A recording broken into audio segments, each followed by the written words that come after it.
মারছে। না এইখানে যদি আমি আপনাকে বলি, যারা এই ঘটনার সাথে জড়িত, যারা বুকে গুলি করছে, যারা পুড়িয়ে দিয়েছে, নিঃসন্দেহে তাদের বিচার হবে। পক্ষান্তরে যারা পুলিশকে মেরেছে তাদের বিচার কেন হবে না? আপনি এখানে, এটা তো 1971 সালে কোনো মহাযুদ্ধ হয়নি।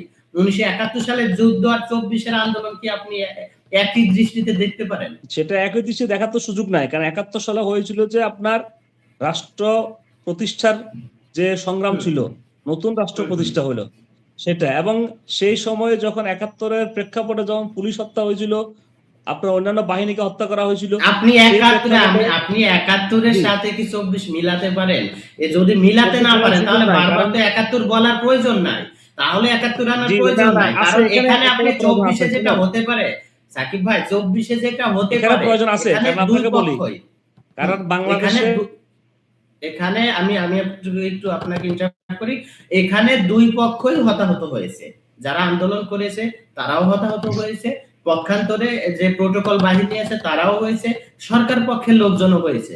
এটা তো আর অস্বীকার করার কিছু নেই। তাহলে এখানে তো বিচারটা হওয়া দরকার ছিল যে যেখানে যতটুকু অপরাধ করেছে তার ওই মাত্রায় ততটুকু বিচার হবে।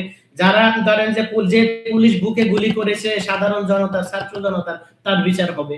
পক্ষান্তরে যে ছাত্র জনতার ভিতর থেকে যারা বা তৃতীয় পক্ষ থেকেও যদি কেউ হয়ে থাকে পুলিশকে গুলি করেছে, তাদের বিচার কেন হবে না?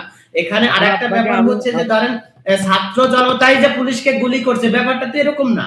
হতে তো পারে তৃতীয় পক্ষ কেউ এসে পুলিশকে গুলি করেছে, আবার ধরেন যে ছাত্রদের মেরেছে। তাহলে এটা সুস্থ তদন্তটা কেন হবে না? বিচার পরের ব্যাপার, তদন্তটা কেন হবে না? যে মানে এখানে এটা যে ঘটলো, এই ঘটনাটা কারা দেয়? প্রকৃতপক্ষে কি ছাত্ররাই? যে ব্লেমটা দেওয়া হচ্ছে, সাকিব ভাই, এটা কি ক্লিয়ার হওয়া উচিত না? যে এই যে দেশব্যাপী যে একটা আপনার আলোড়ন সৃষ্টি হয়েছে, তৈরি হয়েছে, যে ছাত্র জনতারাই পুলিশকে মারছে, পক্ষান্তরে ছাত্র জনতা বলছে আমরা পুলিশকে মারিনি। তাহলে এটা কি একটা নিরপেক্ষ একটা তদন্ত করে সেইটা বেরিয়ে আনা উচিত না, যে আসলে তাহলে পুলিশকে কারা মারলো, অথবা এই যে ছাত্র জনতা তাদেরকেই বা কারা মারলো? কোথাও কোথাও আমরা দেখেছি পুলিশে গুলি করছে, আপনি তাদের আওতায় নিয়েছেন, ইতিমধ্যে আনা হয়েছে অনেককে। তাহলে এটা সুস্থ তদন্তটা কেন হবে না? আপনি তো একতরফা ভাবে যদি দায় মুক্তি দিয়ে দেন, তাহলে ওই যে আপনি তো আবার তাহলে এটাও বলতে পারেন না যে আমরা পুলিশ মারিনি।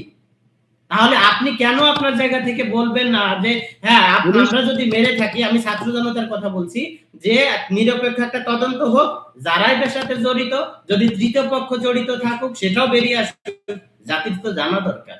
পরে আপনি দায় মুক্তি দেন। এখানে যেসব ছাত্র জড়িত ছিল তাদেরকে দায় মুক্তি দিয়ে দেন, কিন্তু যারা তৃতীয় পক্ষ ছিল, যারা সুযোগ নিচ্ছে, তাদেরকে তো আপনি দায় মুক্তি দিতে পারেন না, তারা তো সন্ত্রাসী। জি, এখন তৃতীয় পক্ষ ঢুকে কি পুলিশকে মারছে নাকি সাধারণ জনতা মারছে, এটাই তো নির্ধারণ নাই। কারণ পুলিশ যে মানুষকে মারছে এটা তদন্তটা হওয়া উচিত না? আমার প্রশ্নটা এখানেই। এইটা নির্ধারিত না বিধায় তদন্ত হওয়া উচিত না। দর্শক, WMR নিউজে আপনাদের স্বাগতম। সঙ্গে আছি আমি এম রহমান।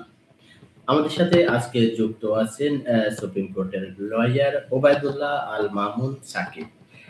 সাকিব, আমাদের শোতে আপনাকে স্বাগত। জি, ধন্যবাদ। সাকিব ভাই, আমরা সরাসরি প্রশ্নে চলে যাব। আপনার কাছে আমাদের প্রশ্ন, সরকারের পক্ষ থেকে আসলে এই যে আপনার গতকাল জানিয়ে দেওয়া হয়েছে স্বরাষ্ট্রমন্ত্রীর মাধ্যমে, যে পুলিশ যে আপনার আমরা দেখলাম 2024-এ যে একটা আন্দোলন হয়েছে, সেই আন্দোলনে আপনার সাধারণ মানুষ, ছাত্রছাত্রী, পুলিশ, অনেক ধরনের মানুষই মারা গেছে সামাজিক যোগাযোগ মাধ্যমে ভাইরাল ট্রফি, যেটাকে আমরা বর্তমান সময় বলে থাকি। তো আমরা একটা সময় দেখলাম যে এটার একটা তদন্ত হবে, এটার একটা বিচার কাজ শুরু হবে।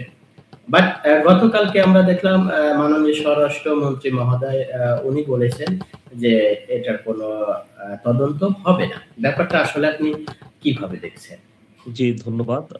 বিষয়টা আজকে গত কয়েকদিন ধরে যেটি বিষয়ে আলোচনার কেন্দ্রবিন্দু চলে আসছে, যে বাংলাদেশের জুলাই গণহত্যা, জুলাই বিপ্লব এবং জুলাই গণ অভ্যুত্থান, এই বিষয়গুলো বাংলাদেশের রাজনীতিতে এই মুহূর্তে বহুল আলোচিত বিষয়।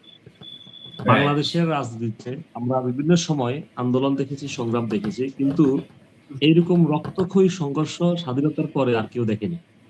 তো ফলে বাংলাদেশে তৎকালীন আওয়ামী লীগ সরকারের নেতৃত্বে যে সরকার ছিল, সেই সরকারের প্রায় অধিকাংশই নেতাকর্মী এবং হচ্ছে যে তৎকালীন প্রধানমন্ত্রীর নির্দেশে বিভিন্ন সময় বিভিন্ন জায়গায় হামলা হয়েছিল এবং এই জুলাই অভ্যুত্থান চলাকালীন অবস্থায় প্রায় ১৪০০ ব্যক্তি, সাধারণ জনতাকে হত্যা করা হয়েছিল এবং প্রায় ৩০,০০০ মতো ব্যক্তি আহত হয়েছিল, পঙ্গুত্ব বরণ করেছিল।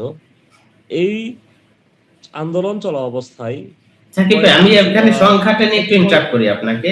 সংখ্যাটা নিয়ে একটু ইন্টারাপ্ট করি। সেটা হচ্ছে, দেখেন এই সংখ্যাটা এখন পর্যন্ত কিন্তু কোনো কিছু ফিক্স না। কোথাও বলা হচ্ছে আপনার ৫ই আগস্ট পর্যন্ত ৩ থেকে ৩৫০ লোক মারা গেছে। কোথাও বলা হচ্ছে ৮০০ প্লাস লোক মারা গেছে, কোথাও ১৪০০, কোথাও ২০০০। এই সংখ্যাটা আসলে তো এখন পর্যন্ত আমরা ফিক্সড কেন করতে পারিনি? এটা তো ১৯৭১ সালের যুদ্ধ না। সরকারি হিসাব মতো ১৪০০ ব্যক্তিকে শহীদ হিসেবে দেখা হয়েছিল। পরবর্তীতে এখানে বিভিন্ন সময় বিভিন্ন ধরনের শব্দ, বিভিন্ন ধরনের সংখ্যা আসছে। এটা আসলে বাংলাদেশের প্রেক্ষাপটে আমরা কখনো সঠিক নিউজটা পাই না। তবে মানুষ যে মারা গেছে এটা সত্য এবং গণ অভ্যুত্থানের শত শত পরিবার যে নিরীহ, অসহায় এবং অসহায়ত্ব বরণ করেছিল সেটি বাংলাদেশের মানুষ দেখেছিল। তো প্রশ্ন হচ্ছে যে এই অভ্যুত্থান চলা অবস্থায় সাধারণ মানুষের সাথে কতিপয় পুলিশ সদস্য মৃত্যুবরণ করেছে। এখন পুলিশকে হত্যা করা হয়েছিল বা পুলিশ মৃত্যুবরণ করেছিল, এই বিষয়গুলো যখন সামনে আসে তখন স্বাভাবিকভাবে কিছু অংশ পুলিশ হত্যার বিচারও পাচ্ছে। আবার জুলাই অভ্যুত্থানের বা জুলাইয়ের এই সংগ্রামে যারা নিহত হয়েছিল সেই সকল নিহত পরিবারের সদস্যরা বাংলাদেশে বিদ্যমান যে বাংলা আন্তর্জাতিক অপরাধ ট্রাইব্যুনাল আইসিটি সেখানে মামলা করেছে এবং সেখানে জুলাইয়ের শহীদদের আত্মীয়-স্বজন এবং শহীদদের পক্ষে যারা মামলা করেছেন সেই মামলার বিচার চলমান আছে। এখন পুলিশ হত্যার বিচারটা কোথায় হবে সেটা নিয়ে বাংলাদেশের এখন সব জায়গাতে আলোচনা। এটা বিশেষ করে আমি মনে করি যে যারা পরাজিত হয়েছিল তারা আলোচনা করছেন। বাংলাদেশের প্রেক্ষাপটে আমরা দেখেছি যে ১৯৭১ সালের মুক্তিযুদ্ধের সময় এই অঞ্চলে অনেক মানুষ হত্যা করা হয়েছিল এবং সেই হত্যার প্রেক্ষিতে মুক্তিযোদ্ধাদেরকেও ইন্ডেমনিটি দায় মুক্তি দেওয়া হয়েছিল। নরমালি হচ্ছে পৃথিবীতে যেকোনো যুদ্ধমূলক সংগ্রাম বলেন, যেখানে মানুষ জয়ী হয়, জয়ী হওয়ার পরে ইতিহাস লেখা হয় জয়ীদের পক্ষে, পরাজিতের পক্ষে ইতিহাস লেখা হয় না এবং পরাজিতদের সকল ধরনের যে অবস্থা, যে আক্ষেপ থেকে যায় সেটা আজীবন থেকে যায়। এখন প্রশ্ন হচ্ছে বাংলাদেশের প্রেক্ষাপটে বিচার হবে কিনা, আর বিচারটা হলে কি হবে? দেখেন, জুলাই অভ্যুত্থান হয়েছিল মূলত সরকার পতনের উদ্দেশ্য নয়। এটি কোটা প্রথা আন্দোলন থেকে জুলাইয়ের আন্দোলন শুরু হয়। সেই কোটা থেকে আন্দোলন ভিন্ন মাত্রায় চলে যায়। সেই প্রেক্ষিতে সরকারের ঊর্ধ্বতন মন্ত্রীবর্গ এবং প্রধানমন্ত্রীর যে যে অপরিসীম যে সিদ্ধান্ত নেওয়ার কথা ছিল, কিন্তু তারা সেই সিদ্ধান্ত না নিয়ে তারা বেমালুম এবং বেগতিক সিদ্ধান্ত নিয়েছিল। সেই সিদ্ধান্তের প্রেক্ষিতে মানুষের যে ক্ষোভ এবং মানুষের যে সরকারের প্রতি যে অনাস্থা সৃষ্টি হয়, সেই অনাস্থা থেকে মানুষ এই ধরনের আন্দোলনে ঝাঁপিয়ে পড়ে। এক পর্যায়ে সর্বত্র যখন রক্তক্ষয়ী সংঘর্ষ হয়, সেই সংঘর্ষকে জনগণ কাজে লাগায় এবং এই জনগণকে যখন সাধারণ পুলিশ কর্মকর্তারা খেপিয়ে তুলে এবং মানুষকে যখন নিরস্ত্র মানুষকে যখন হত্যা করে, তখন সাধারণ মানুষই পুলিশকে প্রতিহত করে। সেই প্রেক্ষিতে পুলিশ সদস্যরা মৃত্যুবরণ করে। আসলে বিষয়টি আইনগত বিষয় এখানে দাঁড়াচ্ছে যে যদি পুলিশ হত্যার বিচার হয়ে থাকে, তাহলে বাংলাদেশে জুলাই আন্দোলন হয়েছে বলে এই ধরনের কোনো শব্দ থাকবে না। কারণ জুলাই হয়েছিল মূলত অপশাসনের বিরুদ্ধে এবং শোষণের বিরুদ্ধে। সেই শোষণ এবং অপশাসন থেকে মুক্তি পাওয়ার জন্য যখন আপনার অপোজিশনের কেউ মারা যায়, যেহেতু এখন জয়ী হয়েছিল জুলাইয়ের যোদ্ধারা, জয়ী অপোজিশন এই মুহূর্তে আওয়ামী লীগ। সো আওয়ামী লীগের নেতৃত্বে, আওয়ামী লীগের আদেশ পালন করতে গিয়ে যারা মৃত্যুবরণ করেছে তাদের বিচার যদি হয় বাংলাদেশে, তাহলে আমি মনে করি যে বাংলাদেশের যে বর্তমান সংবিধান আছে, এই সংবিধানের আর্টিকেল 7 ক তে বলা আছে যে সরকারের বিরুদ্ধে কোনো ধরনের কোনো অপপ্রচার করে বা সরকার উৎখাত করে, সেক্ষেত্রে দণ্ডনীয় অপরাধ। এবং বাংলাদেশের সর্বোচ্চ শাস্তি যে মৃত্যুদণ্ডের বিধান বলা আছে, সেই মৃত্যুদণ্ড 7 আর্টিকেল 7 এতে বলা আছে যে যদি সরকারকে এই ধরনের উৎখাত করা হয় অথবা রাষ্ট্রবিরোধী কোনো কার্যক্রমে জড়িত থাকে, যারা তার নির্দেশ দিবেন, যারা কাজ করবেন তারা সকলেই এই সংবিধানের ৭ ক অনুযায়ী মৃত্যুদণ্ডের দণ্ডিত অপরাধী হবেন।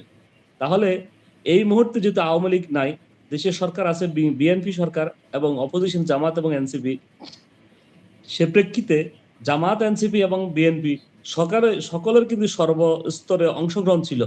যদি এই আন্দোলনের প্রেক্ষাপটে এই পুলিশ হত্যার বিচার যদি বিএনপি করতে যায়, আমি মনে করি যে বিএনপির বহু ব্যক্তি এই আর্টিকেল 7A বহাল থাকা অবস্থায়, অথবা যদি কোনো এক সময় যদি কোনো সরকারের ক্ষমতা যদি হস্তান্তর হয়, অন্য কোনো সরকার আসে, সেক্ষেত্রেও এই বিএনপি সরকার সহ জামাত, এনসিপি সকলেই এই দায়ভার থেকে মুক্তি পাবে না। তো সেক্ষেত্রে কি করতে হবে? অবশ্যই পুলিশ হত্যা সহ সকল ধরনের বিষয় থেকে বর্তমান জুলাইয়ের যোদ্ধা যারা ছিলেন, জুলাইয়ের যে সম্মুখ সারির ব্যক্তিবর্গ এবং জুলাইয়ের যেসব ব্যক্তি এই আন্দোলনের যোগানদাতা ছিলেন, সকলকে ইন্ডেমনিটি দিতে হবে। যেহেতু জুলাই সুরক্ষা অধ্যাদেশ ইতিমধ্যে পাশ হয়েছে, আমি মনে করি জুলাই সুরক্ষা অধ্যাদেশ অনুযায়ী বাংলাদেশে পরবর্তী রাজনীতি হওয়া উচিত এবং পুলিশ হত্যার বিচারটা আসলে যেভাবে আসছে যে আওয়ামী লীগ সহ অন্যান্য ব্যক্তিবর্গ যারা বাম দল থেকে যে পুলিশ হত্যার বিচার হওয়া উচিত, আমি মনে করি পুলিশ হত্যার বিচার না হয়ে বরং সেই সকল ব্যক্তি পুলিশ হত্যা হয়েছে সে সকল অসহায় পুলিশ পরিবারের সদস্যদেরকে আর্থিকভাবে সমর্থন দিয়ে এবং তাদের পরিবারের দায়িত্ব গ্রহণ একটি সমঝোতার মাধ্যমে একটি সুন্দর রাষ্ট্র প্রতিষ্ঠা করলে আগামীর বাংলাদেশ সুন্দর হবে এবং ইনসাফপূর্ণ বাংলাদেশ হবে। কারণ কোনো হত্যায় কিন্তু আমরা আপনার কোনো হত্যায় আইনে কিন্তু পারমিটেড না। সো যেহেতু এই অবস্থায় চলছে, এখন বাংলাদেশের অখণ্ডতা, বাংলাদেশের সার্বভৌমত্ব এবং রাজনৈতিক স্থিতিশীলতা অর্জন করতে জুলাইকে ধারণ করতে হবে এবং জুলাই ধারণ করতে পারলে বাংলাদেশের পরবর্তী রাজনীতি সঠিক হতে আসবে। সাকিব ভাই, এখানে মানে আপনার কথা সূত্র ধরেই আমি যদি আপনাকে একটু রিমাইন্ড করে দিতে চাই, সেটা হচ্ছে সাম্প্রতিক সময়ে অন্তর্বর্তীকালীন সরকারে থাকাই একজন উপদেষ্টা সাখাওয়াত হোসেন, তিনি একটি টক শোতে বলেছেন, একটি সাক্ষাৎকারে তিনি বলেছেন জুলাই আন্দোলনে আওয়ামী লীগ যে ভূমিকা নিয়েছিল সেই ভূমিকায় তাদের কোনো ভুল ছিল না, পক্ষান্তরে তাদেরকে বিভিন্নভাবে ফাঁদে ফেলানো হয়েছে। এখন এই কথাটা বলছে কিন্তু এই অন্তর্বর্তী সরকারেরই একজন অবশ্যই শক্তিশালী একজন উপদেষ্টা, তিনি তাহলে এখন এই ক্ষমতা ছাড়ার পরে এসে এই কথা কেন বলছেন? জি, আসলে বিষয়টা হচ্ছে উনি যেটা কথা বলছেন, আমি যদি ইতিহাসের যদি পর্যালোচনা করতে যাই, সেটি অবশ্যই একটি সুন্দর এবং গঠনমূলক হতে হবে। যেমন 1971 সালে আমরা যদি বলে যে তৎকালীন পাকিস্তান সরকারের কোনো ভুল ছিল না, এই কথা বললে এখন আপনারা আমাকে রাজাকার শব্দটি আবার ট্যাগ দিয়ে দিবেন। যদি বলি যে পাকিস্তান সরকার যদি তৎকালীন সরকার যদি বঙ্গবন্ধু শেখ মুজিবুর রহমানকে প্রধানমন্ত্রীর দায়িত্ব দিয়ে দিতেন, তাহলে হয়তো 1971 সালে মুক্তিযুদ্ধ হতো না। কারণ 71-এর মুক্তিযুদ্ধের মূল প্রেক্ষাপট ছিল 70 সালের নির্বাচন, যে নির্বাচনে তৎকালীন আওয়ামী লীগ নেতৃত্বাধীন শেখ মুজিবের নেতৃত্বে 167 আসন অর্জন করে। এই 167 আসন মেজরিটি পাওয়ার পরে শেখ মুজিবুর রহমান সমগ্র পাকিস্তানের প্রধানমন্ত্রী হওয়ার কথা। সেক্ষেত্রে তৎকালীন যে পাকিস্তান সামরিক শাসক, তারা শেখ মুজিবুর রহমানের এই অর্জনটাকে তারা গ্রহণ করতে পারেনি। ফলে যুদ্ধ এবং এই যে অন্তঃকন্দল লেগে যায়, অন্তঃকন্দলের মধ্য দিয়ে 25শে মার্চ থেকে যে বাংলাদেশের যে রাজনীতির যে পরিবর্তন হয়, সেটি পরবর্তী আমি যদি বলি যে পাকিস্তান সরকার এটা ভুল ছিল, তাহলে সেটা অবশ্যই আমার হয়তো বা যিনি বলছেন এই একই বিষয়টাকে জনাব শেখাচ্ছ যেটা বললেন যে বাংলাদেশের ভুল ছিল, আসলে কোনো কিছু ভুল না বা কোনো কিছু সঠিক না। আন্দোলন যখন বেগতিক হয়ে যায় তখন কিন্তু নিয়ন্ত্রণ করতে পারে না। আমরা যদি বলি যে 1952 সালে ভাষা আন্দোলন হয়েছিল ভাষার মাতৃভাষার রক্ষার জন্য না, এটা অনেকে ভুল বলে কথা বলে। 1952 সালে ভাষা আন্দোলন হয়েছিল বাংলাকে রাষ্ট্রভাষার মর্যাদা দেওয়ার জন্য। অর্থাৎ যখন স্বাধীন পাকিস্তান সৃষ্টি হলো, সেই পাকিস্তান রাষ্ট্রের রাষ্ট্রভাষা কি হবে, এই 56% ব্যক্তির ভাষা ছিল বাংলা ভাষা। আমরা চেয়েছিলাম যে মাতৃভাষা বাংলা হোক, রাষ্ট্রভাষা বাংলা হোক। কিন্তু তারা যদি এটা মেনে নিত যে 1948 সালে মার্চ মাসে যদি মনে করতো যে পাকিস্তান সরকার যে আমরা বাংলার পাশাপাশি আরো অন্যান্য ভাষাকে রাষ্ট্রভাষা মনে করব, তাহলে হয়তো 1952 সালে ভাষা আন্দোলন হতো না। তাহলে যেটা হয় নাই, পরবর্তী 1956 সালে যখন সংবিধান প্রণয়ন হয়, সেই সংবিধানে বাংলা ভাষাকে রাষ্ট্রভাষা মর্যাদা দেওয়া হয় নাই? অবশ্যই মর্যাদা দেওয়া হয়েছে। বাংলা ভাষার সাথে আরো অন্যান্য ভাষা, উর্দু ভাষা ছিল, রাষ্ট্রভাষা ছিল। কিন্তু দেখেন, যে বাংলা ভাষা জন্য আন্দোলন হয়েছিল সে বাংলা ভাষায় আমরা এখন ব্যবহার করতে পারি না, আমরা কথায় কথায় বাংলার সাথে ইংরেজিও আমরা মিশিয়ে ফেলি, তাহলে আসলে হলোটা কি? যদি বলি যে 52 সাল ভাষা আন্দোলন ভুল ছিল, তাহলে আমার তো রাজি থাকবে না, কোনো কিছুই ভুল না। এখন সাক্ষাৎ বলেন যে আওয়ামী লীগের ভুল ছিল, আওয়ামী লীগের ভুল ছিল কোথায়? আওয়ামী লীগ যদি সরকার থেকে যদি না উনি বলেছেন আওয়ামী লীগের কোনো ভুল ছিল না, উনি বলেছেন আওয়ামী লীগ সরকারের, আমি তো সে বলতেছি আওয়ামী লীগ কোনো ভুল ছিল না।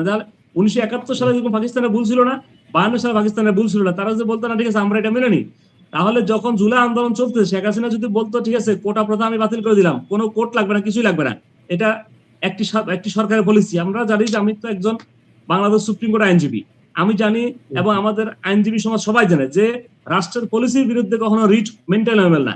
অর্থাৎ যে রিট পিটিশন দায়ের করবে সেই রিট পিটিশন রাষ্ট্রের পলিসি নিয়ে করতে পারবে না, যে আইনের বিরুদ্ধে। অর্থাৎ একটি আইন যখন প্রণীত হবে সে আইন বৈধ কি অবৈধ সেটা নিয়ে বাংলাদেশ সুপ্রিম কোর্টে রিট পিটিশন দায়ের করা যায়, কিন্তু রাষ্ট্রের পলিসি কি হবে সেটা নিয়ে রাষ্ট্রের কোথাও এটা প্রশ্ন করা যাবে না। তাহলে কোটা কিন্তু আইন না, কোটা ছিল একটা পলিসি। সেই পলিসি জনগণকে সংবিধানে বাংলাদেশের যে বিদ্যমান সংবিধান ছিল সেই সংবিধান কিন্তু কোটা প্রথা এখনো আছে। আপনার সংবিধান এখনো দেখেন যে বাংলাদেশের অবহেলিত এবং শোষিত ব্যক্তি অথবা বাংলাদেশে এমন কোন ব্যক্তি যে সকল ব্যক্তিকে পর্যাপ্ত সুযোগ পাচ্ছে না তারা কিন্তু কোটা প্রথার আওতাধীন। তাহলে আপনি আরো কোটা দেখেন, আরেকটা কোটা সিস্টেম কি বাংলাদেশে এই যে বর্তমান যে ইলেকশন হয়েছিল, আমরা জানি যে 300 আসনে বাংলাদেশের সংসদ প্রতিষ্ঠিত হয়, যে 50টি আসন সেটা তো কোটা, সেটা কোটা নয় নাকি? কারণ মহিলা কোটা কেন আসলো? মহিলা আসলো কি অবহেলিত জনপদ থেকে মহিলাকে আসছে, তাহলে এটা তো কোটা রয়ে গেল। কোটা সেটা না, কোটা হচ্ছে যে কোথায় আপনি যদি বলতেন শেখ হাসিনা যদি বলতো সে কথা যে বলতো শেখ হাসিনা সেই সময়ে যে কোটাকে আমি বাতিল করে দেব, তবে কিছু কোটা রেখে দেবো, যে কোটাগুলো একেবারে না রাখলেই নয়। কিন্তু সেটা কি করছে, আদা জলগোলা খেলছে, একবার হাইকোর্ট দেখাচ্ছে একবার সুপ্রিম কোর্ট দেখাচ্ছে। এই দুইটা কোর্টকে ব্যবহার করে যখন জনগণকে যখন খেপিয়ে তুললো তখন তো আওয়ামী লীগের পতন হলো। আমরা যখন দেখি ফুটবল যখন মানুষ খেলে, দেখবেন ফুটবল খেলার সময় ফাউল কিন্তু করে, ফাউল না করলে কোনো খেলা হয় না, একেবারে সরাসরি। কিন্তু আপনারা যখন দেখেন আপনি এটা দেখবেন যে যখন ফ্রি কিকটা আসে, কখন ফ্রি কিক আসে, ফ্রি কিকটা যখন আসে গোল বাক্সে যখন একজন ব্যক্তি যখন হাত দিয়ে বল ধরে ফেলে তখন তো অটোমেটিক তাকে ফ্রি কিক দিতে হবে। তাই আপনি জানেন যে গোল বক্সে বল ধরলে আপনাকে ফ্রি কিক দিবে, আপনি বল ধরবেন কেন? তাহলে শেখ হাসিনা সেই কাজটা করছেন। সে জুলাই অভ্যুত্থানে শেখ হাসিনার ভুলটা ছিল কোথায়? শেখ হাসিনা ভুল ছিল যে এখানে। শেখ হাসিনা যদি বলতো যে ঠিক আছে বাবারা আসো তোমরা, আমরা আর কোনো অন্যায় করবো না, দেশটাকে এভাবে চালাবো, তাহলে আর ফ্রি কিকের তো বিষয় আসতো না। এই যে 1400 মানুষও মরতো না, শেখ হাসিনার পতনটা আর এভাবে হতো না। হয়তো হাসিনা পলায়ন করতো না, হাসিনার হয়তো পতন হতো, হাসিনা হয়তো নির্বাচনের মাধ্যমে হয়তো পরাজিত হতে পারতো। হাসিনার যে এই যে নির্লজ্জ পলায়ন, নির্লজ্জ পতন, সেটা হাসিনা কখনো মানতো না। আমরা 71 সালে পাকিস্তানের যেরকম নির্লজ্জ পরাজয় হয়েছে, যে তারা যদি শেখ মুজিবুর রহমানকে যদি প্রধানমন্ত্রী বানিয়ে দিতেন তাহলে বাংলাদেশের সেই 71 সালে মুক্তিযুদ্ধ না হয়েও পাকিস্তান টিকে যেতে পারতো। কিন্তু আজকে পাকিস্তান কেন টিকলো? এখন পাকিস্তান যদি আফসোস করে ইস যদি আমার ভুল হয়ে গেছে, এ কথা বললে হবে না ভাই, কারণ আপনি তো এইটা রং খেলে ফেলছেন। আপনি জনগণের মাইন্ডসেট বুঝতে পারেন নাই। যখন মাইন্ডসেটটা বুঝবেন জনগণের, ঠিক তখন আপনি আপনার রাজনৈতিক কার্যক্রম পরিচালনা করতে পারবেন। এই যে এখন দেখেন সরকার আসে, কিন্তু কখনো সরকার জনগণ কি চায় সেটার উপর জনগণকে তারা বুঝতে চায় না। যে কোনো সরকার আসে মনে করে যে আমি মেজরিটি পাচ্ছি, আমার কথাই সর্বসর্বা, আমার কথাই আইন। আসলে যে এই 220-230 জন সদস্য হওয়া মানে সারা বাংলাদেশ না, বাংলাদেশের জনগণ। এই যে দেখেন বাংলাদেশে বর্তমানে 12,90,00,000 ভোটার ছিল, আমরা হিসেবে দেখলাম যে প্রায় 7,75 লক্ষ ভোটার ভোট দিয়েছে, বাকি 5 কোটি ভোট দেয় নাই। শুধু কি এরাই জনগণ? তাহলে বাকি যে আরো 18 কোটির মধ্যে 12,90,00,000 ভোটার সাধারণ লোক আছে না, এখনো সাধারণ নিরীহ লোক নাই, শিশুরা নাই। তাহলে এই যে লোকগুলো যখন বড় হবে তখন তারা বুঝতে পারবে না। আপনি হয়তো যেটা আজকের আইনে যার বয়স 18 বছর হয়নি সে ভোটার হতে পারেনি, এটা তার ব্যর্থতা না, কিন্তু কালকে যে 18 বছর হবে না এটা কি সরকার জানে না? তাহলে জুলাই অভ্যুত্থানে যারা ছিল তারা সবাই তো 18 বছরের যুবক না, 9 বছরের ছেলেও ছিল, 10 বছরের লোকও ছিল। আপনি দেখবেন 6 বছরের বাচ্চাও কিন্তু জুলাই অভ্যুত্থানে মৃত্যুবরণ করছে। তাহলে সরকার যদি এগুলো বলে যে আমাদের ভুল ছিল না বা আমাদের ভুল আছে, কোনো কিছু ভুল না, কোনো কিছু সঠিক না। যখন আপনি আপনার জায়গা থেকে আপনি ব্যাপারটা ক্লিয়ার করছেন যে মানে আপনি আপনার জায়গা থেকে আপনি মানে ক্লিয়ার করছেন যে আসলে আপনিও পুলিশ হত্যার বিচার হোক বা মানে এরকম আপনি চাচ্ছেন না? না, বিচার হত্যা আমি পুলিশ হত্যা বিচার চাচ্ছি না। কেন চাচ্ছি না? আমি যদি পুলিশ হত্যার বিচারটা হয় এই মুহূর্তে বা আগামী কয়েক বছর পরে, তাহলে আপনি যখন দেখবেন পরাজিত সৈনিক, আপনি যখন খেলবেন, মাঠে যখন খেলবেন, খেলার পরে যখন যে ব্যক্তি জিতলে আপনি একটা ট্রফি দিবেন। যেমন দেখেন এই যে এখন চলতেছে যে ইন্টারন্যাশনাল আপনার হচ্ছে ক্রিকেট চলতেছে, আইসিসি চ্যাম্পিয়ন ট্রফি টি-20 ম্যাচ। টি-20 ম্যাচে ফাইনাল ম্যাচের দিন একটা দল কিন্তু চ্যাম্পিয়ন ট্রফি নিবে, আর একটা কিন্তু নিতে পারবে না। এখন আপনি যদি বলেন যে মায়া দেখে আমি যদি ট্রফিটা ভাগ করে দিই তাহলে কি হবে? এই জুলাই আন্দোলনটা ছিল ধরেন টি-20 ম্যাচ। সাকিব ভাই, পুলিশ তো আওয়ামী লীগ বিএনপি না। আমি যদি ধরি এখন বিএনপি সরকার ক্ষমতায়, হ্যাঁ, এখনো কিন্তু দেশে অনেক ধরনের অকারেন্স ঘটতেছে। আমরা দেখলাম গত এক সপ্তাহে অনেক জায়গায় পুলিশকে ধরে পিটাচ্ছে এখনো। গতকালই বোধ হয় যে আপনার ময়মনসিংহে এই আপনার শ্রমিক ইস্যু নিয়ে, বেতন বোনাস নিয়ে একটা ঘটনা দেখলাম, যেখানে আপনার শ্রমিকরা রাস্তা অবরোধ করেছে, সেখানে শ্রমিকরা ধরে পুলিশকে পিটাচ্ছে। এখন পুলিশ কিন্তু আহত হয়েছে। এখন ওই পুলিশকে যে মারা হলো, পুলিশ তো রাষ্ট্রীয় দায়িত্ব পালন করছে, তাহলে এখন এই যে যারা পুলিশের উপরে হামলা করলো তাদের কি বিচার হবে না? আপনি আপনার দাবি দাওয়া করতে পারেন, আপনি আপনার দাবি দাওয়া করতে পারেন, রাষ্ট্রের কাছে চাইবেন, কিন্তু এইটার বিনিময়ে তো আপনি তো মানে সরকার, আপনার রাষ্ট্রীয় প্রোটোকল বাহিনী, তাদের গায়ে তো আপনি হাত তুলতে পারেন না। তাদের কি আপনি এভাবে আমি আপনার কথাটা বুঝতে পারছি। আর আপনি মেরে ফেলবেন, আপনি মেরে ফেলার পরেও কি আপনি তাদের বিচার হবে না? তাহলে কি যে গতকাল ময়মনসিংহে যেটা হলো, এটার কি যারা এই যে হামলাটা করলো পুলিশের উপরে, পুলিশ তো নিঃসন্দেহে সেখানে কোনো ধরনের উস্কানিমূলক কোনো কিছু করেনি। জি জি, আমি কথাটা বুঝতে পারছি। বলতেছি যে জি, ময়মনসিংহ এর বিষয় যেটা, এটা একটা সামান্য একটা বিষয়, এবং এক্ষেত্রে অবশ্যই জনগণের দোষ ছিল মনে করেন, কারণ এখানে তো বিচার হওয়া উচিত।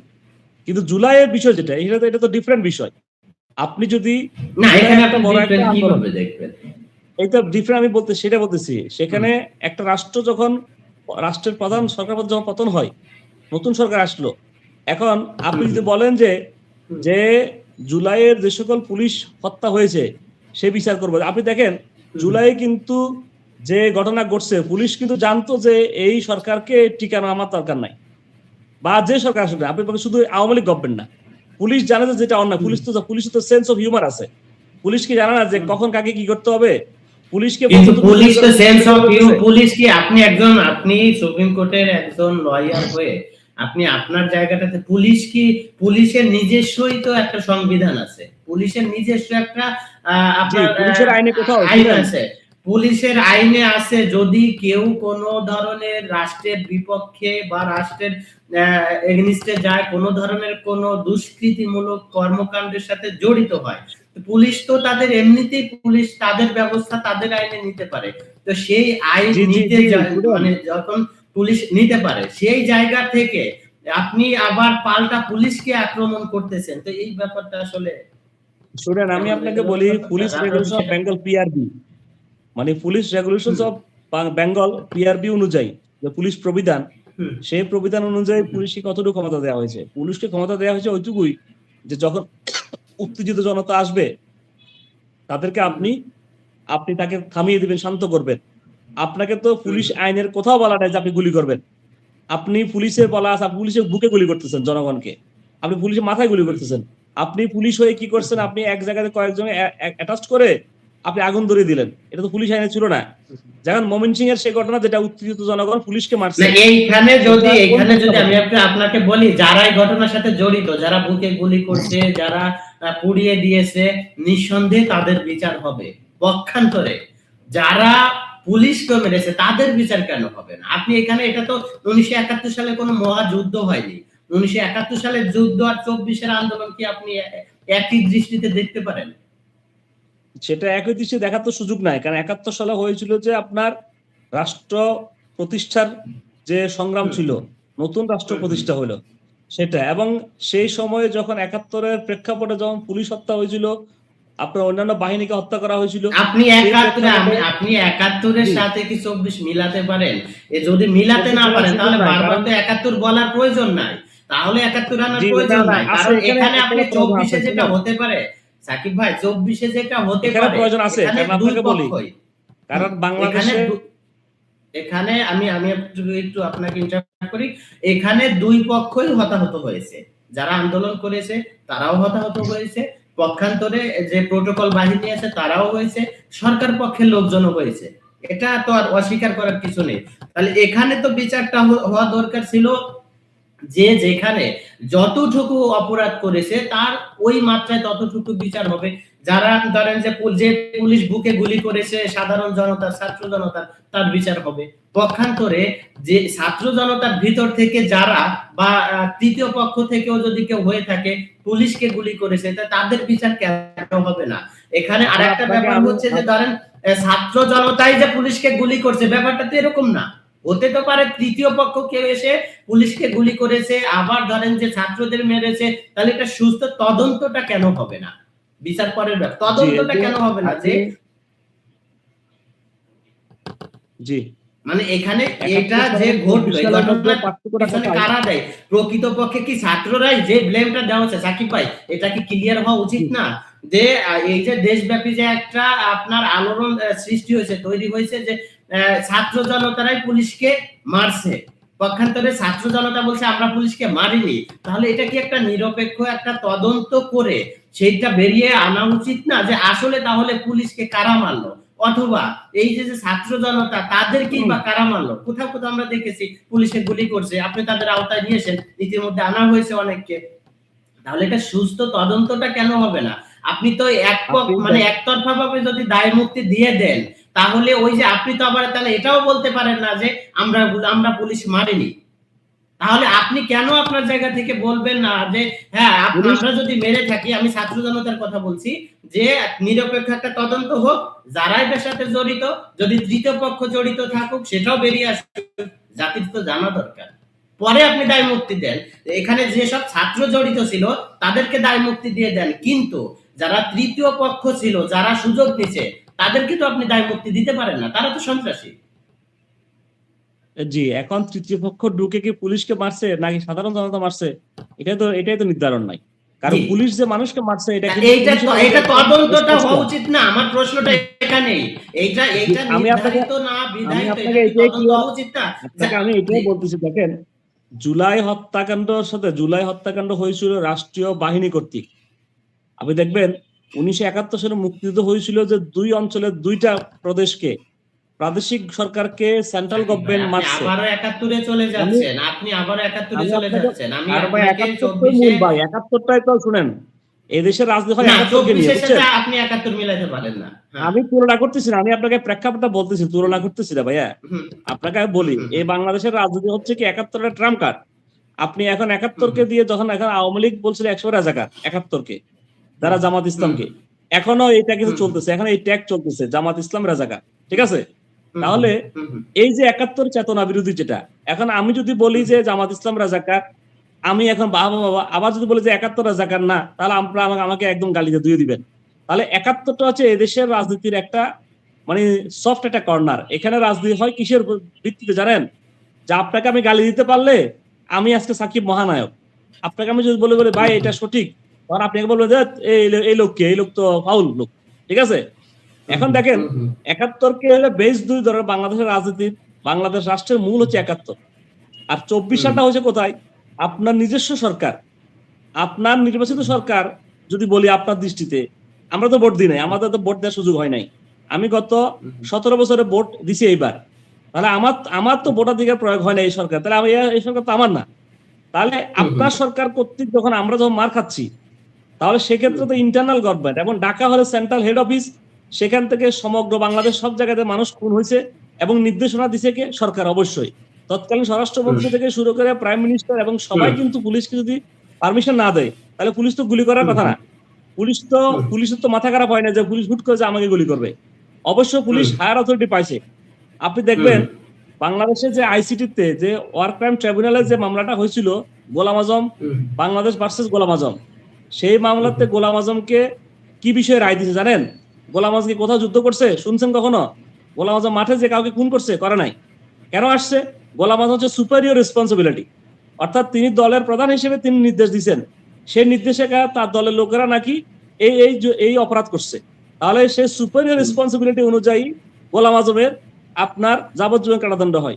অন্যান্য যারা ব্যক্তি ছিল জামাত ইসলামের, তারা কিন্তু কেউ মাঠে গিয়ে যুদ্ধ করে নাই, তারা কেউ মাঠে গিয়ে কাউকে রেপও করে নাই, এইরকম প্রমাণ কিন্তু নাই। প্রমাণটা আসছে কিসের? যে সে ওই দলীয় প্রধান হিসেবে তার নেতৃত্বে, তার কথাই। এখন বলেন যে 2024 সালে শেখ হাসিনা কাউকে গুলি করছে? করে নাই। সরাসরি গুলি করছে? গুলি করে নাই। গুলি করছে কে? পুলিশ করছে। সে পুলিশকে নির্দেশ দিয়েছে কে? শেখ হাসিনা দিছে। শেখ হাসিনার নির্দেশে তো বাংলাদেশের আকাশে আমরা কিন্তু তৎকালীন র্যাব এবং পুলিশের আপনার এয়ারক্রাফট উঠছে এবং এই এয়ারক্রাফট থেকে গুলিবিদ্ধ হয়েছে। আমার প্রশ্নটা এই জায়গাটায়, আপনি প্রশ্নটা একটু ক্লিয়ার হন, আপনি প্রশ্নটা ক্লিয়ার জি, হন। আমি আপনাকে ক্লিয়ার করে দিচ্ছি, আপনাকে বলতেছি, শেষ করে দিই আপনাকে। যদি এখন পুলিশ হত্যার বিচার হয়, তাহলে পুলিশ হত্যার বিচার হলে পুলিশ তো আমাদের সে সাধারণ শিক্ষার্থী গুলি করছে, পুলিশ কিন্তু গুলি করছে সরকারের নির্দেশনা অনুযায়ী।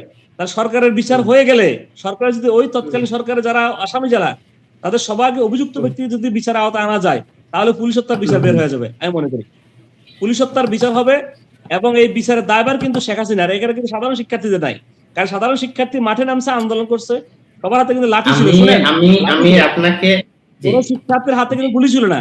একজন শিক্ষার্থী আপনি দেখান যার হাতে গুলি ছিল, যে একটা ক্ষেপণ, যে বড় মারাত্মক অস্ত্র ব্যবহার করছে, আপনি দেখাবেন যে একটা সাধারণ শিক্ষার্থী কি টিয়ারশেল মারছে কাউকে? কোনো কিছু মানে না আছে গ্যাস, না আছে পানি, না আছে আপনার অস্ত্র। একজন সাধারণ শিক্ষার্থী নিরস্ত্র ছিল, সে নিরস্ত্র ব্যক্তিকে গুলি করছে।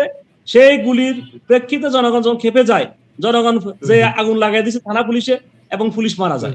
তাহলে পুলিশের তো বোঝা উচিত ছিল যে সরকার পতন হওয়া তো, শুনেন আমি একটা বলি, সরকার কিন্তু স্থায়ী না, সরকার অস্থায়ী।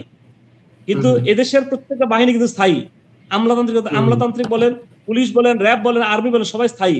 তাহলে সরকারের পতন হবে, প্রধানমন্ত্রী পদ চলে যেতে পারে, কিন্তু জনগণ তো থেকে যাবে। তাহলে আপনি একজন সরকারকে টিকাইতে যে সরকারের অবৈধ আদেশ মানতে গিয়ে আজকে আপনারা বিপর্যস্ত। বাংলাদেশের পুলিশের উপর জনগণের যে আস্থা ছিল, সে আস্থা কিন্তু এই মুহূর্তে নাই। আপনি এখন দেখেন ওই যে জুলাইয়ের যে অভ্যুত্থানের যে প্রেক্ষাপট এখনো চলতেছে, এখনো বিভিন্ন জায়গায় পুলিশ কিন্তু জনগণের হাতে মারি খাচ্ছে, আবার জনগণকে পুলিশ কিন্তু অনেক জায়গায় আবার পাত্তাও দিচ্ছে না। সাকিব ভাই, আমি আপনাকে আবারও একটু ক্লিয়ার করি। তৎকালীন সরকারের আদেশের দেশের প্রোটোকল বাহিনী জনগণের উপরে, ছাত্রদের উপরে গুলি করেছে, আমি কথা মেনে নিচ্ছি। জি, তদ্রূপ এখানে ছাত্ররা আপনার তারা আবার যেটা বলতেছে যে তারা পুলিশকে মারেনি। ক্লিয়ার? এ পর্যন্ত ক্লিয়ার? যদি এই পর্যন্ত ক্লিয়ার হয়, তাহলে এখন আপনি এখন তো আরেকটা দাবি উঠছে যে পুলিশ হত্যার বিচার করতে হবে, সেটা পুলিশের ভিতর থেকে উঠছে, এটা আপনিও জানেন। তো ব্যাপারটা হচ্ছে যে এইটা তাদেরকে, ছাত্রদের দায় মুক্তি দেওয়া হচ্ছে, এটা নিয়ে আমার কোনো সমস্যা নাই। অবশ্যই আপনার দেওয়া তথ্য মতে বা যেহেতু একটা আন্দোলন হয়েছে, এই আন্দোলনে যারা জয়ী হয়েছে তাদের মতোই এটা লেখা হবে, এটা নিয়ে আমার কোনো সমস্যা নাই। এটা নিয়ে ইতিহাস লেখা হবে তাদের মতো। সমস্যাটাও এখানেও না, সমস্যাটা হচ্ছে এইখানে কিন্তু আরেকটা গ্রুপ ছিল, যেই গ্রুপটাকে দুই পক্ষই কিন্তু গত 1.5 বছর ধরে দোষারোপ করে আসতেছে। এই পক্ষ বলতেছে আমরা মারিনি, তৃতীয় পক্ষের কেউ মারছে। আবার ছাত্র জনতা থেকে বলা হচ্ছে আমরা মারিনি, অন্য কেউ মারছে। তাহলে এখন রাষ্ট্র যদি বর্তমান যেহেতু একটা সাংবিধানিক সরকার এখন আছে, দেশে আছে, এই সরকার যদি একটা সুস্থ তদন্তের মাধ্যমে, বিচারের কথা বলছি না, একটা সুষ্ঠু তদন্তের মাধ্যমে যে আসলে এটার পিছনে দায়ী কারা ছিল, যদি সরকার পক্ষের লোকজন প্রকৃত পক্ষে দায়ী থাকে, তাদের বিচার হোক। বিচার তো প্রক্রিয়াধীন চলছে, বিচার চলতে থাকুক। আর যদি ছাত্রদের ভিতর থেকে এরকমের কোনো অকারেন্স করা হয়, তাদেরকে দায় মুক্তি দেওয়া হোক, যেহেতু তারা বিজয়ী হয়েছে। ক্লিয়ার পর্যন্ত? এখন আমার প্রশ্ন হচ্ছে, যদি তদন্ত করে এটা তৃতীয় পক্ষ কাউকে পাওয়া যায়, তার বিচার কেন হবে না? সেইটা তাদেরকে দায়, ছাত্রদের ওসিলায়, ছাত্রদের অজুহাতে, ছাত্র জনতার অজুহাতে, যে তৃতীয় পক্ষে যারা সন্ত্রাসী, যারা সুযোগ সন্ধানী, যারা চায় দেশটাকে সর্বদা সর্বসময় দেশটাকে একটা অরাজকতার মধ্যে দেশটা থাকুক, সেই পরিস্থিতি তৈরি হোক, সেটা চায়, তাহলে সেই লোকগুলাকে আইডেন্টিফাই করে কেন বিচারের আওতায় আনা হবে না? আপনি তদন্ত করে যেসব মামলার সাথে ছাত্ররা সরাসরি জড়িত আছে তাদেরকে দায় মুক্তি দিয়ে দেন, সমস্যা নাই তো। আর যারা সরকারের এজেন্ডা হয়ে বাস্তবায়ন করেছে, তাদেরকে বিচারের আওতায় আনেন, সেটাও সমস্যা না। কিন্তু যারা তৃতীয় পক্ষ, তাদেরকে আপনি দায় মুক্তি বা কেন দিবেন? আর তাদেরকে আপনি কেন ই করবেন? মানে বিচারের আওতায় কেন আনবেন না? আর এইটাকে জাস্টিফাই করার জন্য তো আপনাকে একটা তদন্ত করতে হবে, নিরপেক্ষ একটা তদন্ত করতে হবে। সেই তদন্তটার পক্ষে আপনি কেন যাবেন না? মানে আপনি কেন? আপনি একজন লয়ার হয়ে, সুপ্রিম কোর্টের একজন আইনজীবী হয়ে আপনি এইটার পক্ষে আপনি কেন কথা বলবেন না? 1990 গণ অভ্যুত্থানে যখন তৎকালীন সামরিক সরকার আপনি আমার প্রশ্নটার উত্তর দিবেন আশা করি। জি, আমি প্রশ্ন বুঝছি, উত্তর দিচ্ছি আপনাকে। শহীদ নূর হোসেন মারা যায়, সেই নূর হোসেন হত্যার বিচার এখনো হয় নাই। এখন তখনও কিন্তু পুলিশের উপরে জনগণ আক্রমণ করেছিল। হয়তো তখন পুলিশ মারা নাই, কিন্তু পুলিশ গুরুতর আহত হয়েছে। সেই পুলিশ হত্যার বিচার কি তখন হয়েছিল? হয় নাই। মানে এখন কেন প্রশ্ন আসছে? এখন আসছে এই জন্য যে তখন কিন্তু সর্বদলীয় যে 3 দলীয় রূপরেখা ছিল, তখনকার আওয়ামী লীগ সরকার, আওয়ামী লীগ ছিল, বিএনপি ছিল, জামাত ছিল, তখন সবাই একজোট ছিল। আজকে দেখেন সেখানে কিন্তু বিরুদ্ধ আন্দোলন হচ্ছে আওয়ামী লীগের বিরুদ্ধে। আওয়ামী লীগের বিরুদ্ধে আন্দোলন হওয়ার পরে আওয়ামী লীগের যে একটা যে জোট ছিল, আওয়ামী জোট, সেই জোটটা আজকে কিন্তু ব্যানিশ হয়ে গেছে ওয়ান কাইন্ড অফ। কারণ এখন আওয়ামী লীগের এই জোটটা কিন্তু কোথাও অস্তিত্ব নাই। অস্তিত্ব আছে এখন বিএনপি জোট এবং জামাত ইসলামের জোট, যারা এনসিপি নেতৃত্বে। এখন প্রশ্ন হচ্ছে যে কেন তৃতীয় পক্ষ এখানে ঢুকলো? দেখেন ভাই, এখানে পক্ষ ছিল মোট 2টা। একটা হচ্ছে সরকার পক্ষ, একটা হলো যে বিরোধী পক্ষ। তৃতীয় পক্ষ আসবে কোথেকে? কারণ তৃতীয় পক্ষ আসার তো সুযোগ এখানে নাই। সবাই যারা যে আসছে সেই হলো যে সবার উদ্দেশ্য ছিল সরকার পতনের উদ্দেশ্য ছিল। তাহলে প্রেক্ষাপট ছিল 2টা, সরকার পক্ষ এবং হচ্ছে বিরোধী পক্ষ। এখন আপনি যদি বলেন যে বিরোধী পক্ষ মারছে, আপনি অবাক। মজার বিষয় হচ্ছে কি, ধরেন এখন যে দল ক্ষমতায় আছে, ধরেন একটা দল ক্ষমতায় আসছে আর একটা দল বিরোধী দল আছে, সংসদ বিরোধী দল। এখন বিএনপি সরকার, জামাত এনসিপি অপোজিশন, ঠিক আছে? আমরা জুলাইয়ের অভ্যুত্থানের সময় কিন্তু শুনেছি যে 158 জন সমন্বয়ক ছিল। তাদের নাম কিন্তু আমরা এখন আর জানি না। আমরা জানি না, কিন্তু আমরা কিছুদিন পরে যখন শুনতে পেলাম যে জুলাই আগস্টের মহানায়ক বর্তমান বাংলাদেশের দেশনায়ক তারেক রহমান, প্রধানমন্ত্রী তারেক রহমান, তিনি ছিলেন মহানায়ক। এটা আমাদের যুব দলের নয়ন সাহেব কিন্তু মিছিল করে সারা বাংলাদেশে জানিয়ে দেওয়া হয়েছিল যে আপনি তারেক রহমান জানেন নাকি জুলাই আগস্টের নায়ক আপনি। পরবর্তীতে এটা আবার বিভিন্ন ধরনের বিভিন্ন ব্যক্তি ট্রল করছে। ধরেন এখন শেখ হাসিনার অপোজিশন যেটি, বর্তমানে শেখ হাসিনার সবচেয়ে বড় ক্ষোভ ধরেন বিএনপি সরকার। কারণ শেখ হাসিনার এই চেয়ারটা বেদখল হয়ে গেছে। এই বেদখল চেয়ারটা জনগণের মাধ্যমে, জনগণের ভোটাধিকার প্রয়োগের মাধ্যমে দেশনায়ক তারেক রহমান ক্ষমতায় আসছেন। এখন এই ক্ষমতার প্রেক্ষাপটে আপনি যদি বলেন যে তারেক রহমান জুলাই আগস্টের মহানায়ক হিসেবে আন্দোলন করছেন, তাহলে তো এই আন্দোলনের প্রেক্ষাপটটা ভিন্ন হয়ে যাবে। আবার জামাত ইসলাম যে 158 জন যে সমন্বয়ক দাবি করে, তাদেরও তো বিচার হওয়া উচিত সেই হিসাবে। এখন আপনি যদি বলেন তারা যেহেতু জয়লাভ করছে, তাদেরকে তো আপনি দায় মুক্তি দিয়ে দিবেন তদন্ত করে। আমি যেটা বলছি যে যারা এটার সাথে যারা জয়লাভ করেছে তাদেরকে তো আপনি দায় মুক্তি দিয়ে দিবেন। আপনি তদন্ত করে শুনেন, আপনি তদন্ত করে দায় মুক্তি দিবেন, ধরলাম দায় মুক্তি দিলেন, আপনি কাকে দায় মুক্তি দিলেন? কাকে দিলেন আপনি? দায় মুক্তি ছাত্র যারা জড়িত ছিল তারা। আপনি কি জানেন যে নাহিদ, না আপনি কি দেখছেন নাহিদ হাসনাত সার্জিসরা কাউকে পুলিশকে গুলি করছে? দেখছেন আপনি? দেখেন নাই তো, আমি দেখি নাই। দেখছেন? আবার আমাদের দল থেকে যখন বলা হচ্ছে যে তারেক রহমান এই আন্দোলনের মহানায়ক, আবার আমাদের ছাত্র দলের বর্তমান সভাপতি তিনি বলছিলেন তিনি যাত্রাবাড়িতে তিনি সেক্টর কমান্ডার ছিলেন। তাহলে তার নেতৃত্বে তো আন্দোলন হয়েছিল। তাহলে আমরা যদি বলি যে জুলাই আগস্টের যে বিচার হবে, তাহলে তো আমাদের প্রত্যেকটা ব্যক্তি এখন বর্তমান সরকার এবং অপোজিশন সবাই ধরা খাবে। আপনি যদি বলেন ন্যায় বিচারের স্বার্থে আপনি কোন পক্ষকে, আপনি এখন তৃতীয় পক্ষে আনবেন। আপনি যদি জজ মিয়া নাটক তৈরি করেন যে জজ মিয়া মারছে, 1400 মানুষকে তো জজ মিয়া মারে নাই, 1400 মানুষকে পুলিশ মারছে।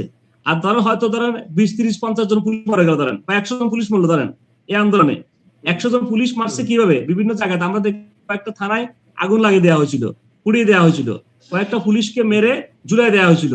এখানে কিন্তু কাউ কিন্তু গুলিবিদ্ধ করে নাই, হয়তো উত্তেজনক আগুন লাগাই দিছে, আগুনে পুড়ে গেছে, অথবা এখানে মানুষ পিটে পুলিশকে মেরে ফেলছে। এখন আপনি দেখেন এখন গণদলের মধ্যে গণ অভ্যুত্থানে যখন মারা যায়, একটা হচ্ছে কি ডাইরেক্ট আপনি হিট করতে, ডাইরেক্ট আপনি শুট করতে, সেই শুটের মাধ্যমে ওখানে কিন্তু গুলিটা যা বেরোচ্ছে, গুলি কিন্তু লেখা থাকে যে গুলিটা কার নামে আসছে, গুলিটা ইস্যু করতেছে কার নামে, কার অস্ত্র দিয়ে গুলি বেরোচ্ছে, এটা কিন্তু আইডেন্টিফাইড। কিন্তু আপনি তাকে পুলিশকে মেরে ফেলতেছেন। কিন্তু এখন আপনি দেখেন ওই যে যেটা বললাম 71 সালে মুক্তিযুদ্ধের সময় গোলাম আজম কিন্তু যুদ্ধ করে নাই, সে কিন্তু সুপেরিয়র রেসপন্সিবিলিটি নিয়ে সে মারা গেছে। এবং অন্যান্য যারা আছে কাদের মোল্লা থেকে শুরু করে সাইদি, এরা সবাই কিন্তু মৃত্যুদণ্ডে আসামি হয়েছিল, এবং এরা কিন্তু হয়েছিল যে সুপেরিয়র রেসপন্সিবিলিটি, এটা আমাদের আইনের পরিভাষা, যে আপনি সর্বোচ্চ কমান্ডিং অথরিটির মাধ্যমে আপনি কাজটা করছেন। এখন আপনি যদি বলেন যে তৃতীয় পক্ষের কে নির্দেশ দিচ্ছে বলেন, তাহলে হয় নির্দেশ নাহিদ হাসনাত সার্জিস, না হয় আমাদের বর্তমান সরকারের নেতৃত্ব। সাকিব ভাই, তৃতীয় পক্ষকে তো নির্দেশ দেওয়া লাগে না, তৃতীয় পক্ষ তো সবসময় চাবে। এই যে বিষয়টা আসেন তৃতীয় পক্ষ, না তৃতীয় পক্ষকে তো তারা তো চাইবে যে দেশটা সবসময় অস্থিতিশীল থাকুক, এটা হচ্ছে তৃতীয় পক্ষ। আচ্ছা ভাই শুনুন, তাহলে 1400 মানুষ মারছে কেন বলেন? আপনি 1400 মানুষ মারছে কেন? আপনি যদি তৃতীয় পক্ষ, আপনি যদি এতই কিছু সরকার বুঝতো। ভাই আমরা ভিন্ন প্রশ্নে যাব। আমি বুঝতে পারছি আসলে সরকার যদি বুঝতো যে এখানে আমি কাউকে গুলি করলে আমার পতন হয়ে যাবে, আমার গদি থাকবে না, তা সরকার কেন বলো? সরকার তো চাইতে পারতো, ঠিক আছে আমার গদি আমি নিজে আমি আপোষে ছেড়ে দেব। আসলে অনেক কথা বললাম, আমরা এটা নিয়ে অনেক কথা বললাম, বুঝতে পেরেছি আপনি হয়তো কোনো একটা কারণে এটা আসলে উত্তর দিতে চাচ্ছেন না বা এড়িয়ে যেতে চাচ্ছেন। আচ্ছা, আমি পরবর্তী প্রশ্নে যাচ্ছি। আসলে আগামী 1 বছরের জন্য ইউনূসকে অতি গুরুত্বপূর্ণ ব্যক্তি হিসেবে আসলে বিবেচনা করা হচ্ছে এবং তাকে রাষ্ট্রের সর্বোচ্চ প্রটোকল দেওয়া হচ্ছে, এই ব্যাপারটা আসলে আপনি কিভাবে দেখছেন? জি, আমরা এর আগেও দেখেছি যে বিভিন্ন সময় বিভিন্ন ব্যক্তিকে ভিভিআইপি অর্থাৎ ভেরি ভেরি ইম্পর্টেন্ট পার্সন হিসেবে ডিক্লেয়ার হয়। এটি বাংলাদেশের একটা আইন আছে, স্পেশাল সিকিউরিটি ফোর্স অ্যাক্ট 2021। সেই আইনের 2 কতে বলা আছে যে কারা হবে আপনার এই ধরনের গুরুত্বপূর্ণ ব্যক্তি। সরকার চাইলে বিদেশি কোন রাষ্ট্রপ্রধান অথবা এমন গুরুত্বপূর্ণ ব্যক্তিকে সরকার এই ধরনের সুবিধা দিতে পারে। অর্থাৎ সরকারের দায়িত্ব হচ্ছে যে তাদেরকে একটি নির্দিষ্ট নিরাপত্তা বেষ্টনীর মধ্যে রাখা, যাতে কোনো অবস্থায় তার ক্ষতিগ্রস্ত না হয়। দেখেন ডক্টর মোহাম্মদ ইউনূসের যে বিষয়টা, সেটি কিন্তু আমরা দেখেছি যে 10 ফেব্রুয়ারি 2026 এটি আপনার গেজেট হিসেবে আসছে। এটা কিন্তু বর্তমান সরকার দেয় নাই। এখন প্রশ্ন হচ্ছে যে বর্তমান সরকার কি এটা কি কন্টিনিউ করবে নাকি এটা বাতিল করবে? যেহেতু সরকার আসছে, সরকার চাইলে বাতিল করতে পারে, আবার রাখতেও পারে। এখন আমি মনে করি যে যেহেতু এই গণ অভ্যুত্থানের প্রেক্ষাপটে একটি সরকারের সৃষ্টি হয়, সেই সরকারের প্রধান ছিল ডক্টর মোহাম্মদ ইউনূস।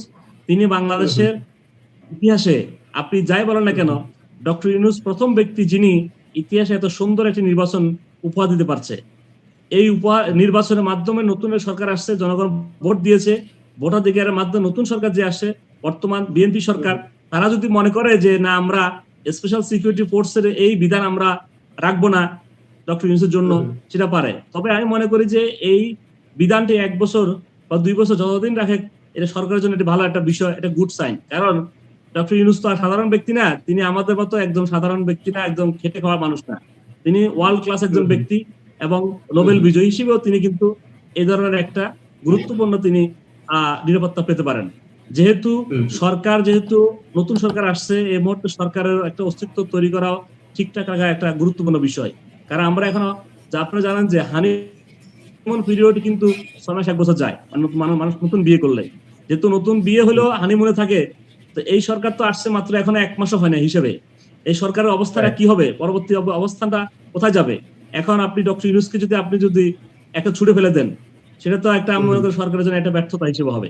সরকার যদি চায় না, ঠিক আছে আমরা যার অধীনে নির্বাচন করে আসছি সেই ব্যক্তি তো আমাদের কোনো ক্ষতি করে নাই, বা এই জুলাই অভ্যুত্থানের জুলাইয়ের মূল যে চেতনা তিনি ধরে রাখছেন, জুলাই ছিল যে জনগণের ভোটাধিকার প্রয়োগ ছিল, জুলাই ছিল যে অপশাসন থেকে মুক্ত হয়ে জনগণের অধিকার নিশ্চিত হবে, সেটা তিনি নিশ্চিত করতে পারছেন।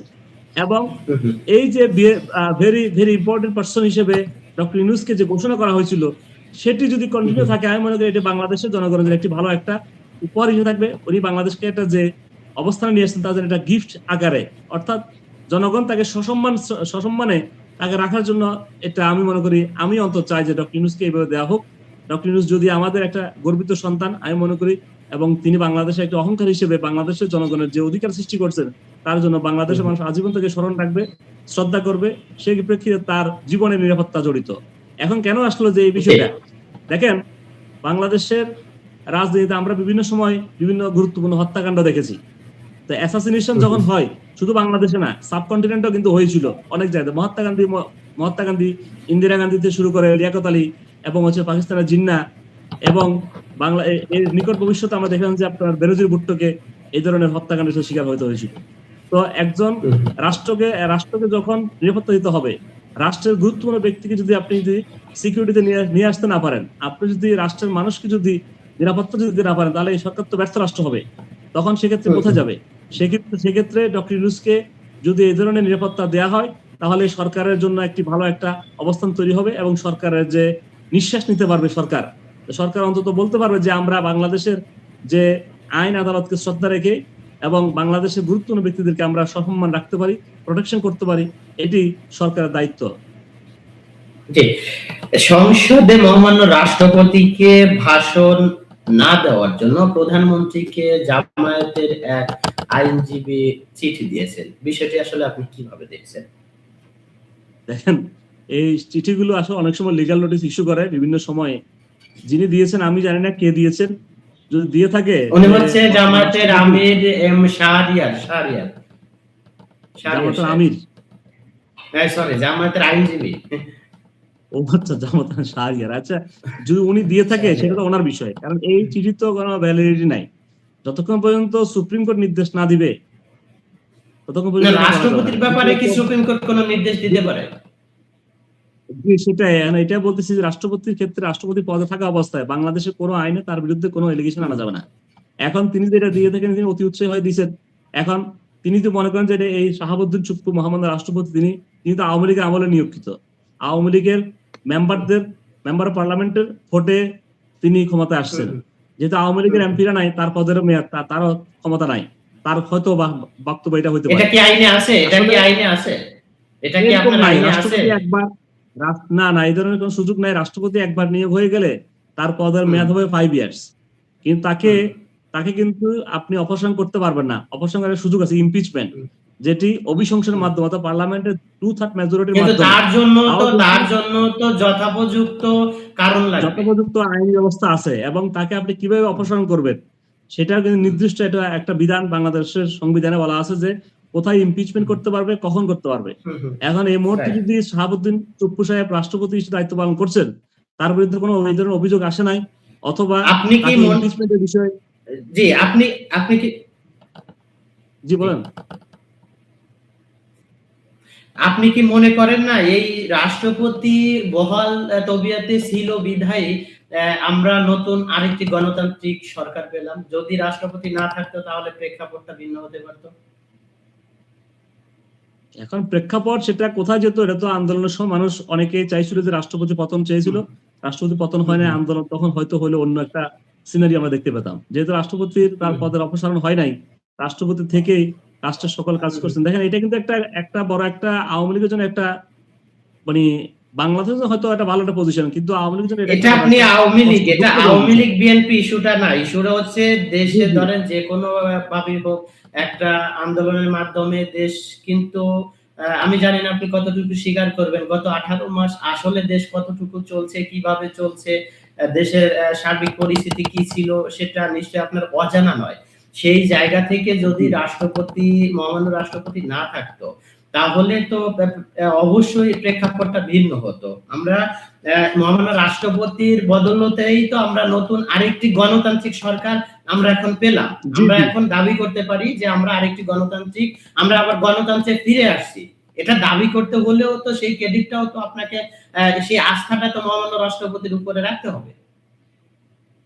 জি, এখন বিষয়টা হচ্ছে যে কি, যেহেতু তিনি আওয়ামী লীগের আমলে নির্বাচিত রাষ্ট্রপতি, আওয়ামী লীগ চলে গেছে, এখন আমরা দেখতে পাচ্ছি যে অন্তর্বর্তীকালীন সরকার ছিল ডক্টর ইউনূসের সকল ধরনের কার্যক্রম বৈধতা কিন্তু তিনি দিয়েছেন। তিনি তার স্বাক্ষরিত তার নির্দেশ, কিন্তু তিনি তো এটাও বলেছেন তিনি যা স্বাক্ষর করেছেন তার কোনোটি তাকে জানানো হয়নি, ইভেন তিনি সেইগুলো বলতে পারেন না। বাংলাদেশ সংবিধানে তিনি এই ধরনের কথা বলতে পারেন, তিনি যে বক্তব্য দিয়েছেন বর্তমান সংবিধান অনুযায়ী তিনি এই ধরনের বক্তব্য দিতে পারেন না, তার এই দেওয়ার সুযোগ নাই। তিনি কেন দিয়েছেন তিনি জানেন, তিনিও তো একজন আইনের লোক, তিনি একজন সাবেক ডিস্ট্রিক্ট জাজ ছিলেন, বর্তমানে তিনি বাংলাদেশের রাষ্ট্রপতি, তিনি অবশ্যই আইনটা জানেন। জি, রাষ্ট্রপতি পদে থাকা অবস্থায় তার সাথে প্রধানমন্ত্রী বা ওই পদমর্যাদার ব্যক্তি কি ধরনের আলোচনা করছেন সেটা কিন্তু গণমাধ্যমে আসার কথা না। এবং তার কিন্তু সে কিন্তু দুইটা শপথ করে, একজন রাষ্ট্রপতি বলেন প্রধানমন্ত্রী বলেন দুইটা শপথ করেন। একটা শপথ হচ্ছে যে তিনি পদের শপথ, আর হচ্ছে গোপনীয়তা শপথ। এখন দেখেন রাষ্ট্রপতির কাছে তিনি কি গেছেন কি যান নাই, এখন এটা তো কোশ্চেন অফ ফ্যাক্টস, যে আসলে কি যায় নাই। আমরা যদি বলি যে ডক্টর ইউনূস ওখানে যায় নাই, আপনি দেখছেন বা আমি দেখি নাই তো। এখন উনি যদি ধরেন উনি গেলেন না, ডক্টর ইউনূস ওখানে গেলেন না বা ওনাকে ফোন করেন না, এটাকে আমি দেখছি, তাহলে উনি যে গোপনীয়তার বিষয়টা ওনার সাথে কি ধরনের আলোচনা ছিল? উনি বলছেন যে কোনো বিষয়ে আমি গোপন থাকবে। এখন ডক্টর ইউনূসের বিষয়ও গোপন ছিল।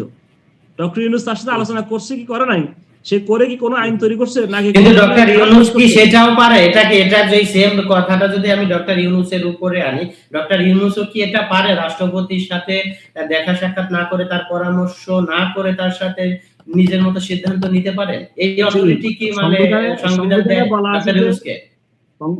সংবিধানে বলা আছে প্রধানমন্ত্রী তার সকল কার্যক্রম রাষ্ট্রপতির সাথে পরামর্শ করবেন, এবং তিনি কি প্রশ্ন করছেন কি করেন নাই, পরামর্শ নিছেন কি নেন নাই, এটাও কিন্তু জনসম্মুখে এবং প্রকাশ্যে আসার কথা না। এখন প্রশ্ন আসে, দেখেন ইউনূস সাহেব কিন্তু মুখ খুলেন নাই, ইউনূস সাহেব মুখ খুলছে? এখন ইউনূস সাহেব যদি বলে যে আমি গেছি, ইউনূস সাহেবের তো মুখ খোলার জায়গা নাই, কারণ অপরাধটা তো সে করছে। না জায়গা নাই সেটা নাই, উনি হয়তো শুনেন ইউনূস সাহেব কিন্তু সংবিধানের মধ্যে আছে, তিনি বলেন আমি সংবিধান গোপনীয়তা শপথ করছি, আমি গোপন কথা বলবো না। শুনেন সাকিব ভাই, সংবিধানে তো ইউনূস সাহেব নাই, সেই আলোচনা আমরা না যাই, কারণ সংবিধানে আপনি বলতেছেন সংবিধানে তো ইউনূস সাহেব নাই। সংবিধানে নাই, ওনাকে আনছে কে? ওনাকে আনছে তো রাষ্ট্রপতি আনছে ওনাকে আমি আপনি স্বাক্ষরিত আনছি রাষ্ট্রপতি। বাংলাদেশের আর্টিকেল, সংবিধানের 106 আর্টিকেল অনুযায়ী বাংলাদেশ সুপ্রিম কোর্টের পরামর্শ ক্রমে ডক্টর ইউনূসকে নিয়োগদান করছেন। আপনি কি দেখেন নাই যে রাষ্ট্রপতি তো ওনাকে শপথ পাঠ করেছেন? আমি করেছি, আপনি করেছি? শপথ তো পাঠ করেছে কে? রাষ্ট্রপতি শাহাবুদ্দিন চুপ্পু সাহেব তো। তাহলে মহামান্য রাষ্ট্রপতি যদি ওনাকে শপথ পাঠ করে বলে যে আমি ওনাকে করে নাই, আপনি দেখেন মানুষ বিয়ের আসলে বিয়ে করে, ঠিক আছে, কাবিন নামায় সাইন করে, পরে বলে এই বউটা আমার না, তাই একে লায়াবিলিটি আমার নাকি? আপনি ওনাকে শপথ না পড়াই দেন।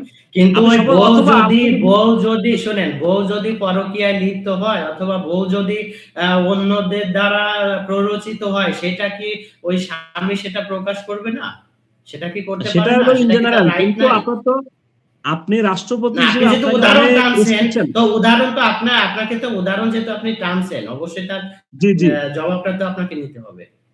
জি, এখন দেখেন একজন ব্যক্তি বিবাহ করছে, সেই বিবাহ পরবর্তী অবস্থায় বা বিবাহ চলা অবস্থায় যদি বলে যে আমার বউ ভালো না বা আমার কথা শুনে নাই, তাহলে এই সংসার টিকবে?